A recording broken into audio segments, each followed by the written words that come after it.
Hi అండి. Welcome to one more video. ఎప్పుడు చేసే కూరలు కాకుండా పిల్లలకి ఇలా అయితే కొంచెం డిఫరెంట్‌గా చేసి పెట్టండి. ఇష్టంగా తింటారు.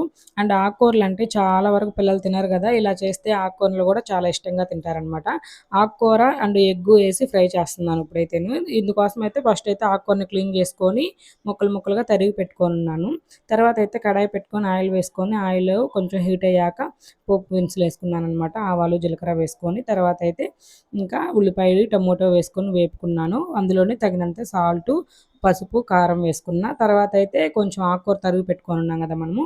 ఆకుకూర అయితే వేసి మధ్య మధ్యలో కలుపుకుంటూ బాగా ఫ్రై అయ్యేంత వరకు వేపుకోవాలి ఆకుకూరనైతేను. ఇక్కడైతే ఆకుకూర ఫ్రై అయిపోయిన తర్వాత ఇంకైతే ఎగ్స్ ఉన్నాయి గదా! అవి ముందుగానే మనం ఇలా అయితే బౌల్‌లోకి తీసి పెట్టుకున్నాను. బ్రేక్ చేసి. ఇంకైతే ఆకుకూరలో ఏసి బాగా కలుపుకోవాలి. కలుపుకొని ఒక 2 మినిట్స్ సిమ్‌లో పెట్టి వదిలేసామంటే అడుగు భాగంలో కొంచెం ఇట్లా తీయడానికి వస్తది. ఇలా అయితే మళ్ళీ ఇంకో వైపు టర్న్ చేసేస్తే అంటే ఇలా చేసుకుంటే కొంచెం పలుకులు పలుకులుగా గడ్డలు గడ్డలుగా వచ్చుద్ది. తినడానికి బావుంటది టేస్టు. ఇలా చేసుకోండి. ఇంక ఇక్కడైతే ఆకుకూర ఫ్రై రెడీ అయిపోయింది. ఈ వీడియో నచ్చితే లైక్ చేసేయండి. Bye bye. Thanks for